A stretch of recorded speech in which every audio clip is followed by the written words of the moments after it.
Badai salju terjadi pada wilayah Amerika Serikat pada Januari 2024. Hampir sekitar 100 orang warga meninggal karena bencana alam badai salju. Mitigasi pada saat pra bencana adalah menyiapkan baju tebal dan menyiapkan kayu bakar dan menyiapkan makanan cadangan dan minuman cadangan yang banyak. Pada saat bencana kita harus tidak melakukan kegiatan di luar rumah agar kita terhindar dari badai salju. Dan kita harus menggunakan baju tebal agar tidak kedinginan. Pada saat pasca bencana kita harus melakukan pembersihan salju dan membeli cadangan makanan agar dapat dimakan kembali.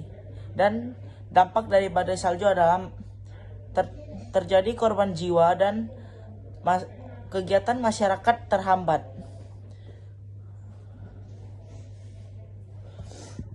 Bencana yang kedua adalah gelombang panas. Gelombang panas terjadi pada wilayah India pada tanggal 1 bulan 6 dan pada tahun 2024. Gelombang panas ini terjadi dengan suhu rata-rata 40 derajat Celcius. Mitigasi yang dapat dilakukan pada saat bencana gelombang panas adalah pada saat pra bencana adalah menyiapkan minuman es yang banyak dan yang dingin, dan kita harus menyiapkan cadangan makanan yang banyak karena gelombang panas terjadi pada beberapa minggu. Dan pada saat bencana kita harus meminum es banyak-banyak dan kita harus tidak keluar rumah atau melakukan pekerjaan di luar rumah. Pasca bencana yang harus kita lakukan adalah membeli kembali makanan yang sudah habis yang telah kita makan pada saat bencana, dan kita juga harus melakukan peminuman es yang banyak agar tidak terjadi dehidrasi. Dampak dari gelombang panas ini adalah banyak korban jiwa yang mati akibat gelombang panas ini karena terjadi dehidrasi. Dan dampak yang kedua pada bencana ini adalah aktivitas manusia menjadi terganggu akibat gelombang panas. Penyebab dari gelombang panas ini adalah karena pemanasan global yang terjadi terlalu ekstrim.